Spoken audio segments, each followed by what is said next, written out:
और बाइबल में आज हम देख रहे हैं निर्गमन उसके 13 अध्याय उसके 17 वचन में, जब फिरौन ने लोगों को जाने की आज्ञा दे दी, तब यदि फिलिस्तियों के देश में से होकर जो मार्ग जाता है वह छोटा था, तो भी परमेश्वर यह सोचकर कि उनको उस मार्ग से नहीं ले गया कि कहीं ऐसा ना हो कि जब ये लोग लड़ाई देखें तब पछताकर मिस्र को लौट जाएं। प्रभु ने क्या किया? चक्कर खिलाकर लाल समंदर के मार्ग से वो उनको ले चला और इस्राएली पाती बांधे हुए लाइन बनाकर मिस्र की ओर से निकल गए। यहां पे हम देख रहे हैं कि फिरौन ने जब उनको जाने की इजाजत दी तो खुदा उनको फिलिस्तियों के देश की ओर से नहीं लेकर गया, क्योंकि वहां पे बहुत सारी लड़ाइयां होती थी, वहां पे बहुत सारे युद्ध होते थे। अगर वो युद्धों को लड़ाइयों को देखते तो वो डर जाते, वो घबरा जाते, वो कहते हम वापस चले जाएंगे। उनका मन टूट जाता, उनका हया हिम्मत टूट जाती। आज कई बार हम भी हिम्मत छोड़ देते हैं, कठिनाइयों में मुसीबतों में हमारा भी दिल डोल जाता है। कई बार हमारे ऊपर कर्ज चढ़ जाता है, हमें पैसों की प्रॉब्लम हो जाती है, या बीमारियां या दुख कष्ट हमें सताने लग जाते हैं, तो हमारा भी हौसला टूट जाता है। लेकिन इस बात को आप हमेशा याद रखें कि जब आपका हौसला टूटता है, जब आपकी लाइफ में परेशानी आती है, तो वो समय आप ऐसा फील ना करें कि आप अकेले हैं। परमेश्वर आपके साथ होता है, परमेश्वर आपको वॉच करता है, वो आपको देखता है कि वो आपके कि मेरी बेटी इस वक्त परेशानी में है, मेरा बेटा परेशान है। परमेश्वर आपके साथ रहता है।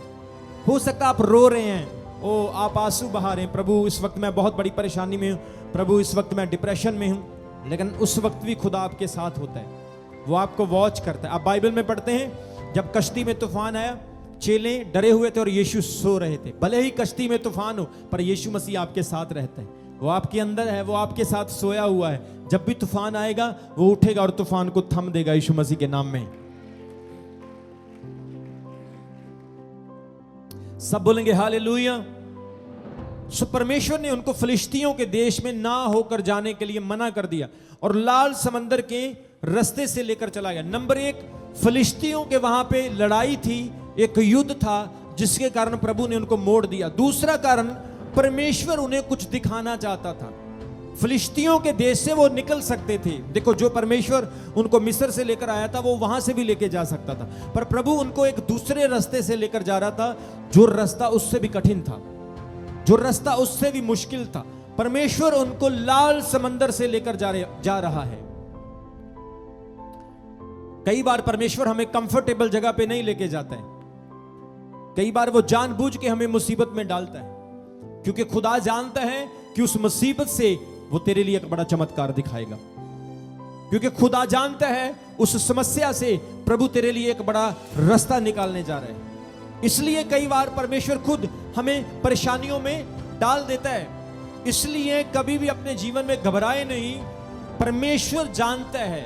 इस वचन से हमने क्या सीखना है? परमेश्वर जानता है कि वो क्या कर रहा है। Whether you don't know, whether your family, whether your heart is don't know what to do and where to go, but God knows what is doing. परमेश्वर जानता है कि वो क्या कर रहा है।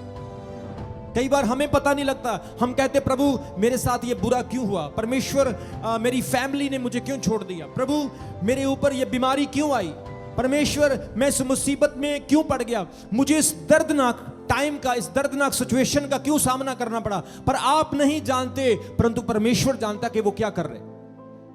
लाजर मर गया, उसकी बहनें रो रही थी, लाजर मर गया, सब लोग इस बात के लिए थे ये तो यीशु का मित्र था, लाजर को मरना नहीं चाहिए था, ये लोगों की सोच थी, लेकिन यीशु कुछ और सोच रहा था। आज हम भी कभी कभी ऐसा सोचते हैं कि परमेश्वर ये मेरे साथ क्या हुआ, लेकिन मैं आपको बताना चाहता हूं, जब आपकी एक ब्लेसिंग होती है आप उदास होते हैं, लेकिन परमेश्वर आपके लिए 10 ब्लेसिंग को खड़ा रखता है। जब आपके लिए एक दरवाजा बंद होता है, खुदा आपके लिए 10 दरवाजे खोल के रखता है। हमें लगता है परमेश्वर ये कैंसर मुझे क्यों हुआ, परमेश्वर ये ट्यूमर मुझे क्यों हुआ, परमेश्वर ये बीमारी मुझे क्यों हुई, परमेश्वर मेरे बच्चे को ऐसा हो गया, मेरी वाइफ को ऐसा हो गया, परमेश्वर ये मुसीबत मेरे जीवन में क्यों आई, प्रभु मैं क्यों असफल हूं, मेरी नौकरी क्यों छूट गई, मेरी वाइफ मुझे क्यों छोड़कर चली गई, मेरे हस्बैंड ने मुझे क्यों धोखा दिया, परमेश्वर मेरे परिवार ने मुझे क्यों छोड़ दिया। कई बार हमारे जीवन में ऐसे ऐसे विचार आते हैं, लेकिन उस वक्त भी परमेश्वर खुदा आपके साथ होता है। मेरे प्रियो, परमेश्वर लाल समंदर से उनको लेकर जा रहा था। इस्राएली इस बात को सोच रहे थे कि हमारा भविष्य क्या होगा, ये कठिनाई हमें डरा रही है, ये लोग हमें धमका रहे हैं, ये लोग हमें परेशान कर रहे हैं। लेकिन बाइबल कहती है लोग परेशान थे, लेकिन परमेश्वर जानता था कि इस परेशानी में, इस मुसीबत में, इस बड़े काम में खुदा क्या करने के लिए जा रहा है। ताली बजाएं उस परमेश्वर के लिए जोर से।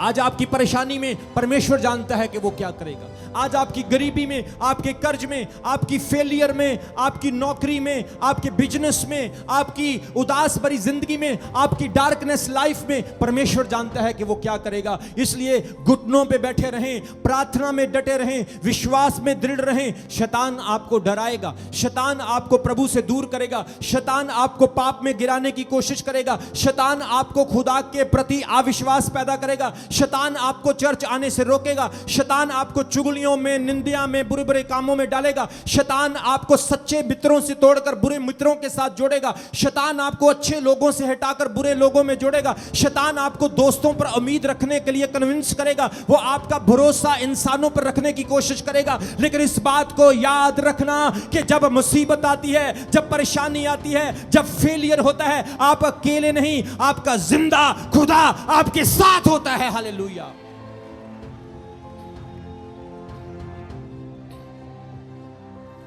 मैं विश्वास करता हूं मेरा परमेश्वर मेरे साथ है।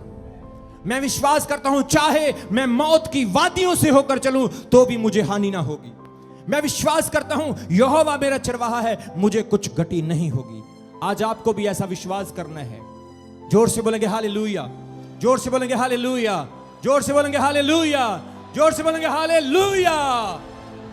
हमारे चर्च में ऐसी गवाहियां, कुछ ऐसे भाई जिनको बिहारी कहा जाता था, जिनको भैये कहा जाता था, जो बिहार से आए, उन्होंने यहां पे आकर कुल्लियों में, झोंपड़ियों में रहना शुरू किया, जिनके जीवन में कोई उम्मीद नहीं थी, जिनके पास अपने घर नहीं थे, जिन्हें बिहारी कहते थे, लोग उनको नीचा समझते थे। जब उन्होंने यीशु मसीह को ग्रहण किया, प्रभु को अपनी लाइफ दी, आज वही बिहारी लोग जो झोंपड़ियों में रहते थे, दो दो कोठियों में, दो दो घरों में रहते हैं, अच्छे बिजनेस हैं, अच्छे कारोबार हैं, और उनके बेटे, उनकी बेटियां, कोई कनाडा में है, कोई इंग्लैंड में है। मैं आपको बता रहा हूं मेरा खुदा वो कर सकता है जो आपने कभी सोचा भी नहीं, यीशु मसीह के नाम में। जोर से बोलेंगे हालेलुया।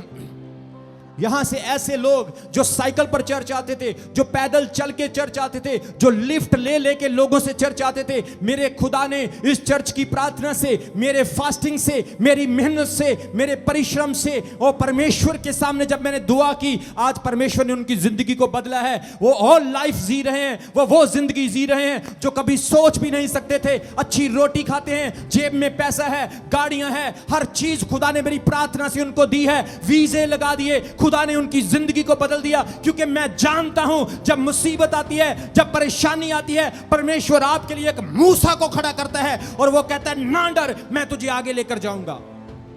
ताली बजाएं मेरे खुदा के लिए जोर से।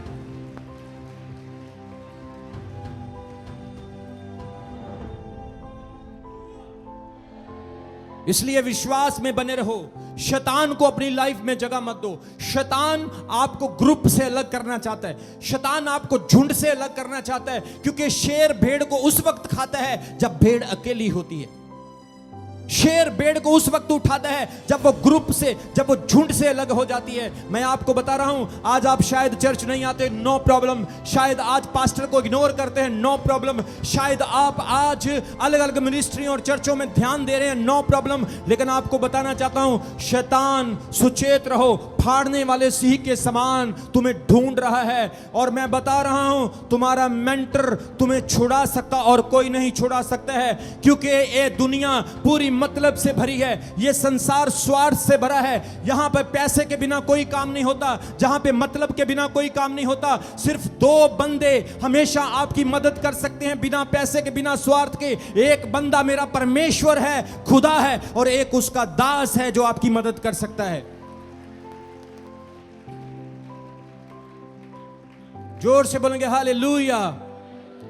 आप स्वार्थी बन जाते हैं, परमेश्वर और प्रभु का दास कभी स्वार्थी नहीं बनता। मेरे पास लोग कई 2-2 साल से हटे हुए लोग आते हैं और आगे आके खड़े हो जाते हैं, मुझे तरस आता, मैं फिर भी उनके लिए प्रार्थना करता हूं। ऐसे लोग जो लोग चर्च से ब्लेस हुए, जिनके लिए मैंने मेहनतें की, मैंने प्रार्थना की, जिनके लिए मैंने अपनी फैमिली को नहीं देखा, मैंने अपनी वाइफ को टाइम नहीं दिया, मैंने अपने बच्चों को टाइम नहीं दिया, मैंने अपना घर रेनोवेटेड नहीं किया, मैंने अपने घर को अच्छा नहीं बनाया, मैंने अपनी गाड़ी नहीं चेंज की, वही सारी चीजें मैं अपने लिए सेम चीजों को इस्तेमाल कर रहा हूं, क्योंकि मैं सारा पैसा चर्च में तुम्हारे ऊपर, मिनिस्ट्री के ऊपर लगाता हूं। वो इसलिए ताकि मेरा चर्च, ताकि ये परमेश्वर के लोग उत्तम, ब्लेस और आगे बढ़े। लेकिन परमेश्वर का आत्मा कह रहा है आपको इस बात को समझना होगा, क्योंकि ये प्रभु का दास आपके भविष्य के लिए कुछ बड़ा करना चाहता है। ये परमेश्वर का दास आपकी शर्मिंदगियों को दूर करना चाहता है। ये परमेश्वर का दास उस लाल समंदर से आपको आगे लेकर जाना चाहता है। ये परमेश्वर का दास आपको कनान में पहुंचाना चाहता है, आपको उस स्थान पर पहुंचाना चाहता है जो स्थान परमेश्वर ने तुम्हारे लिए चुना हुआ है। ताली बजाएं मेरे खुदा के लिए।